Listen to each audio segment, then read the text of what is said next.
कल का मेरा कार्यक्रम खेरवाड़ा और ऋषभदेव में कार्यालयों का उद्घाटन का है और कल ही सलूमर में बैठक करेंगे कार्यकर्ताओं की। उसके बाद में हम लोग 84 में भी बैठक करेंगे। कांग्रेस पूरी तरीके से तैयार है। कार्यकर्ताओं का जोश और जुनून आप देख रहे हो। 6 की 6 सीटों में भारतीय जनता पार्टी शून्य रहेगी। पहले भी सुनने का था, लेकिन जब से भारतीय जनता पार्टी के प्रदेश प्रभारी आए हैं उसके बाद में ये तय हो गया है कि राजस्थान में 6 उपचुनाव में भारतीय जनता पार्टी को एक भी सीट नहीं मिल रही। ये जो उत्साह कार्यकर्ताओं का है, ये कार्यकर्ताओं का उत्साह है इस तानाशाही के खिलाफ, ये जो जुल्म कर रहे हैं उसके खिलाफ, और जिस प्रकार शांति पूर्वक अपना विरोध प्रदर्शन कर रहे बच्चों को जिस प्रकार से भारतीय जनता पार्टी के नेताओं ने और मुख्यमंत्री जी ने, जो गृह मंत्री भी हैं, उन्होंने इन बच्चों को प्रताड़ित करने का काम किया। मैं समझता हूं कि इन्होंने इनको जगाने का काम किया है और ये जगे हुए शेर के बच्चे आप देखना उपचुनाव में इस भारतीय जनता पार्टी को शून्य के ऊपर समेटने का काम करेंगे। देखिए, 6 जगह हम हमारा चुनाव लड़ेंगे।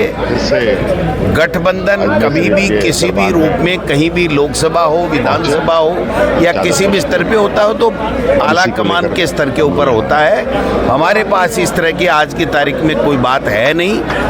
गठबंधन का फैसला अगर कोई होगा, अभी तक इसकी चर्चा नहीं है, तो वो पार्टी आला कमान करेगा।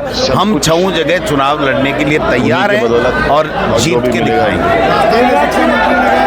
अकबर महान अब नहीं पढ़ाया जाएगा। ये हमारे प्रदेश का दुर्भाग्य है कि एक इस प्रकार का प्रदेश का शिक्षा मंत्री है जो शिक्षा के बारे में कभी नहीं बोलता। बच्चों को कैसे संस्कारित शिक्षा दी जाए, कैसे क्वालिटी की एजुकेशन दी जाए, कैसे टीचर्स वहाँ लगा करके अच्छी पढ़ाई कराई जाए, उसके ऊपर बयान नहीं देंगे। आप बताइए, जिस विषय के ऊपर वो अनर्गल बयानबाजी कर रहे हैं, एनसीईआरटी का सिलेबस 2021-22 से लगा हुआ है और जब पूरे प्रदेश में एनसीईआरटी का सिलेबस हमने लगा दिया था, मैं जब शिक्षा मंत्री था, और वो एनसीईआरटी भारत सरकार के शिक्षा मंत्रालय के अधीन है, उसमें जो पाठ्यक्रम है वो ही तो पढ़ाया जाएगा।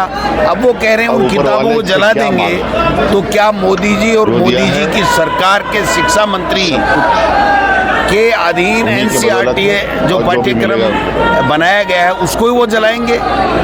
तो ऐसे विवेकहीन और अमर्यादित और केवल धार्मिक उन्माद फैलाने की और नफरत फैलाने की विचारधारा को, जो आरएसएस की विचारधारा है, उसको लेकर के ये दर घूम रहे हैं। ये भी बीजेपी के प्रभारी की तरह कांग्रेस को मजबूत करने में हमें मदद कर रहे हैं और भारतीय जनता पार्टी का पूरी तरीके से खात्मा करने में। एक तरफ तो मुख्यमंत्री जी हैं जो उनका कोई विजन नहीं, वो कोई बोलते नहीं, कोई निर्णय लेते नहीं। आपने देखा होगा 9 महीने में एक निर्णय बता दीजिए। और एक ये शिक्षा मंत्री जी हैं जो 5 निर्णय एजुकेशन के मामले में लिए और 5 के 5 निर्णय पे यूटर्न इन्होंने ले लिया। अभी एक ताज़ा बयान दिया उन्होंने कि शीतकालीन अवकाश परिस्थितियां देख के होगा। आप बताइए कि क्या जो सर्दी है वो हर जिले में एक समय पे आती है, प्रदेश के हर कोने में एक समय पे आती है, और जो शिविरा पंचांग है वो इन्होंने ही जारी किया है, इनकी कलम से जारी किया है। जब इन्होंने शिविरा पंचांग में जो छुट्टियां दिखाई हैं शिक्षा विभाग में, क्या उसको इन्होंने बदल दिया क्या?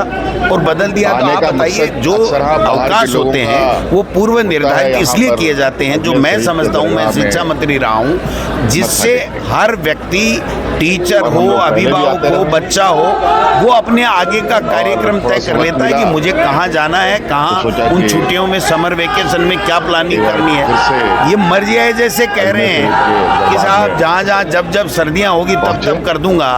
2 दिन पढ़ेंगी, फिर 1 महीने नहीं पढ़ेगी, फिर 1 दिन पढ़ेगी, तो क्या ऐसे फैसले करेंगे? इसलिए कि शिक्षा से संबंधी कोई फैसला नहीं कर रहे हैं। इनको आरएसएस ने केवल इसलिए छोड़ रखा है कि आप अनर्गल बयानबाजी करो, कांग्रेस के नेताओं को गाली दो, हिंदू मुस्लिम की नफरत फैलाने का काम करो।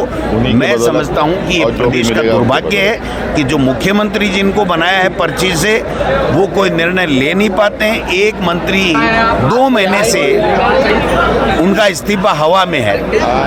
अब वो कल ये कह रहे हैं कि मुझे पता ही नहीं मैं क्या हूँ और मैं मंत्री हूँ कि नहीं हूँ। आज प्राकृतिक आपदा आई हुई है, बरसात है, अतिवृष्टि है, किसी की मदद करने की बात है, कृषि का समय है, किसानी का समय है, और कृषि मंत्री को पता नहीं मैं हूँ कि नहीं। मुख्यमंत्री प्रधानमंत्री जी से कल मिलकर के आए हैं। आज की तारीख में तो कम से कम इनको जवाब देना चाहिए।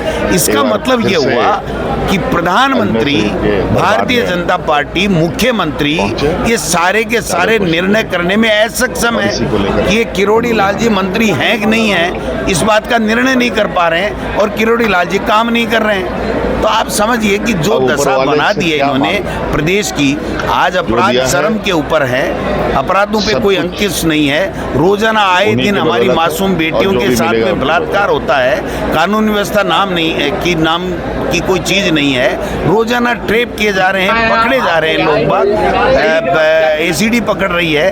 तो कहाँ से इन्होंने भ्रष्टाचार खत्म कर दिया, कहाँ से इन्होंने कानून व्यवस्था? नहीं सहेगा राजस्थान, जो ये कहते थे, वो जो जुमला था, और जिससे इन्होंने सत्ता तो हत्या ली, लेकिन अब इनके ऊपर हो गया कि इनको नहीं सहेगा राजस्थान, और आने वाले समय में इनको 6 उपचुनाव में इसका सबक जनता सिखाएगी। प्रदेश कांग्रेस ने देवराज हत्याकांड कमेटी बनाई थी जी, देवराज हत्याकांड कमेटी बनाई थी जी जी, रिपोर्ट आपको सौंपी वो आज हमें सौंपी है, और हम लोग उसमें देख रहे हैं कि किस प्रकार उस परिवार की हम मदद करें।